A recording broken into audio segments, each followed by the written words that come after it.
তোমাকে মানুষ ঠকিয়েছে, তোমার সাথে বিশ্বাসঘাতকতা করেছে, আর তুমি ভাবছো কিভাবে প্রতিবাদ করবে, কিভাবে বোঝাবে তাদের যে তুমি কষ্ট পেয়েছো।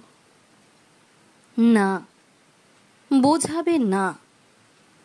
যারা তোমার বিশ্বাস ভাঙে, জানবে তারা কখনোই তোমার কষ্ট বুঝবে না। তাই প্রতিবাদ করো নিজেকে, নিজেকে বোঝাও যে তুমি বিশ্বাস করেছো, আর ওরা বিশ্বাসঘাতকতা।